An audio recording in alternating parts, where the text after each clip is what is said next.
সংসার মানে কি? কও তো বন্ধুরা। তোমরা তো অনেক দিন ধরে সংসার করতেছো। তোমরা বলতে পারো সংসার মানে কি? সংসার কেন করে মানুষে?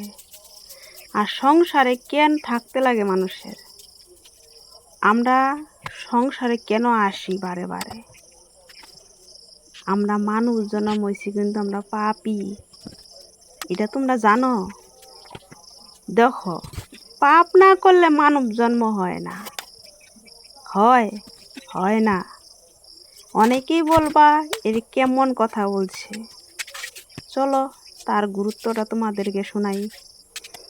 দেখো, যারা পুণ্যবান ব্যক্তি তারা কখনো জন্মগ্রহণই করে না।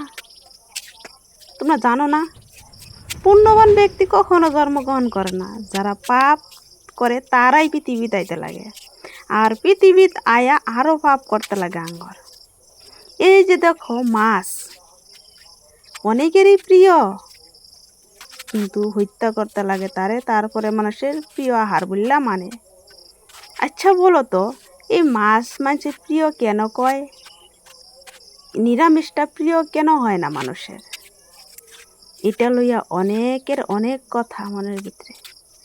দেখবা, হঠাৎ করে যদি কেউই একজন নিরামিষ বুঝি হয়ে যায় বা নিরামিষ খাওয়া শুরু করে, তার লইয়া কত প্রতিবাদ, কত রঙের কথা।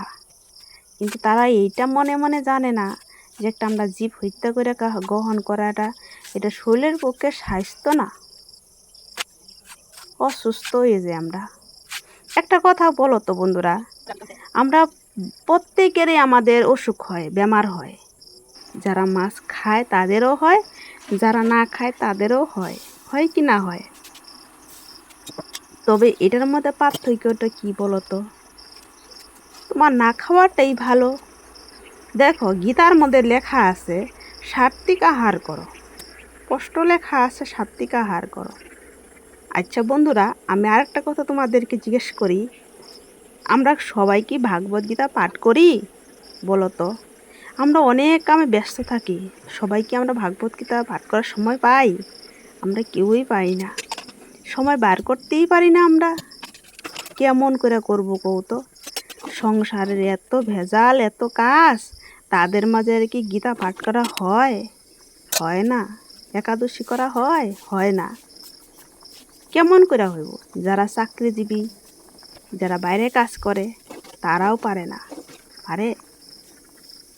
তারাও সকালে যেনে তেনে ফুল জলটাও দেওয়ার সম্ভাবনা হয় না। সংসারে কাজ করে যারা চাকরিজীবী করে বাইরে গিয়া, তাদের পক্ষেও অসম্ভব। তারাও মাসে কি সপ্তাহে একদিন ছুটি পায়, রবিবারে সানডে। বলো তখন বন্ধুরা, তবে আমরা জীব হত্যা কেন করি? আমরা কি জীব হত্যা করলে এটা পাপ হয় না? ভগবান কইছে জীব হইছে অজ্ঞান, আমরা হইছে জ্ঞান। আঙ্গর মধ্যে জ্ঞান বুদ্ধি সব দিছে, তবুও যদি আমরা পাপ করি, সেটা কি ওখানে ভগবানের দোষ না আঙ্গর দোষ? ভগবানে কইয়া দিছে সাবধানে থাকো, তোমরা নিজের বিবেক দিয়া বুদ্ধি দিয়া নিজেকে উদ্ধার করো। আমার লেগে কেন চিন্তা করো?